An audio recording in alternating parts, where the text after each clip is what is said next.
So I want to talk about mental illness the chakras. And the reason I started reading about the Eastern philosophy and then found out about the chakras or the energy centers is because I have a mental disability. I have a mental and physical disability. And I had no awareness of it. I just knew my life was chaos and that something was not right. And, I was a single mom working and just everything was always chaos. Nothing was ever working out. I used to drink a lot. So I started reading this and then I started to learn. And I probably made it worse at first because, you can open the chakras too far and then it will give you other side effects. And I'm sure I made it worse. I actually ended up going to therapy and then ended up in the hospital for a few days. But the whole point of it is to like balance you more. I have extreme anxiety where like I get, where everything has to be done right now, and I can't breathe and panic attacks and heart thumping.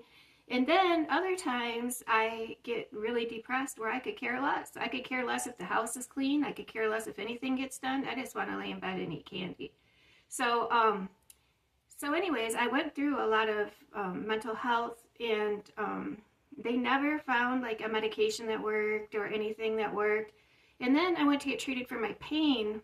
I get treated for my chronic pain in my neck and my back, and they gave me medication, and it works for both my mental health and my physical health. So I'm really grateful for that. And then they also do um, the ablation where they burn the nerve, and I also get like a nerve block. And then sometimes the steroids will throw me off where I get it'll like increase my anxiety, but that only lasts a few days because I don't take steroids. It's just from the shots. Sometimes they can affect you, but it doesn't last long, and the benefit of the pain relief is definitely worth it. But as far as the chakra cleansing or the balancing of the energy centers, I feel it is beneficial. But if you have mental health problems, clearly from my own experience, you have to be careful. Um, not to open the energy centers too far.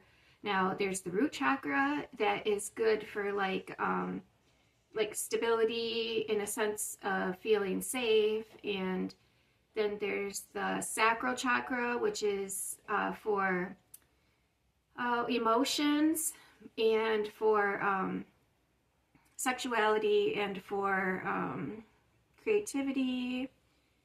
I don't know if I forgot anything, but if you open that one too far, you can become overly emotional. And then there's the solar plexus, which is for creativity and digestive issues.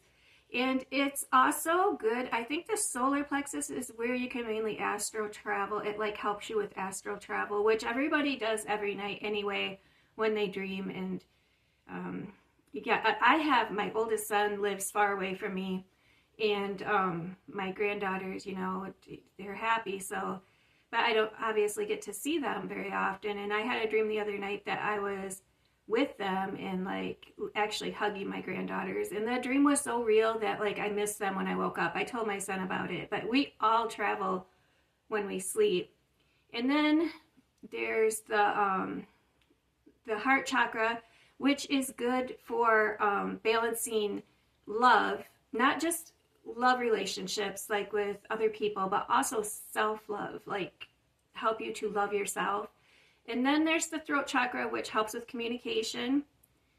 And then there's the third eye, which helps with psychic intuition. And then the crown, which helps with divine information, like to literally be able to communicate with the divine, or to like, it's almost like a download, like you get information. So I do believe that this opening these energy centers, if you balance them right, can help with mental health. Mental health is very serious. I know a lot of people are like, well, it's just a mental health problem, it's not a physical health problem.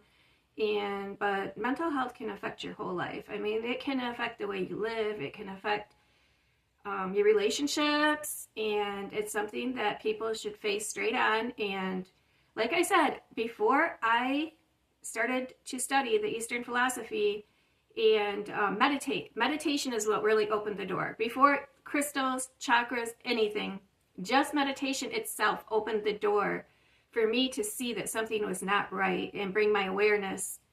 And awareness is, you can't fix anything unless you're aware. I literally had no idea there was anything wrong with my life. Nothing at all. I just thought this is how everybody lives. So definitely, and now that I have this awareness, like alcohol does not mix with me at all. I mean, you do not want to see me on alcohol. That's a real scary thing. But I don't drink at all. I don't drink at all. I try to eat better. I see doctors. I get the health care I need. I have good relationships with my children. Yeah, I just think it can be very beneficial. And to balance the chakras, it really takes no more than breathing and focusing on that energy center. Like lately, I've been working on my heart. So because my grandchildren that, they live far away and stuff, I have a hard time. Like when I had kind of closed my heart because I had gone through a lot. And so I've been working on my heart to balance it and open my heart. And also the heart is the bridge. The heart is the bridge from the top 3 chakras or energy centers, whatever you want to call them, to the bottom 3. So that will balance the whole self. So I have been working on my heart. So with no crystals or anything, all you have to do is focus on your heart center, not your physically, right here in the middle, and then focus on that, and then breathe in, breathe out, breathe in through your nose, breathe out through your mouth, and focus there.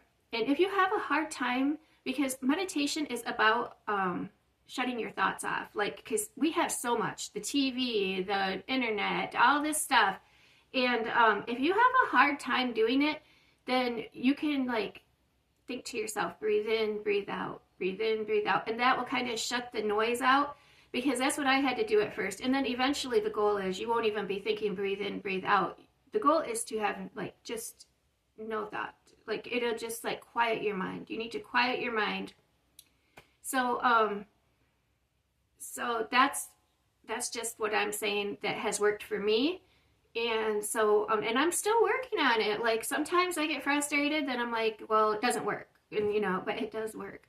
So anyways, so all right, well, I'm going with my daughter to the zoo today because just and get to see my grandkids. So anyways, have a good day and bye.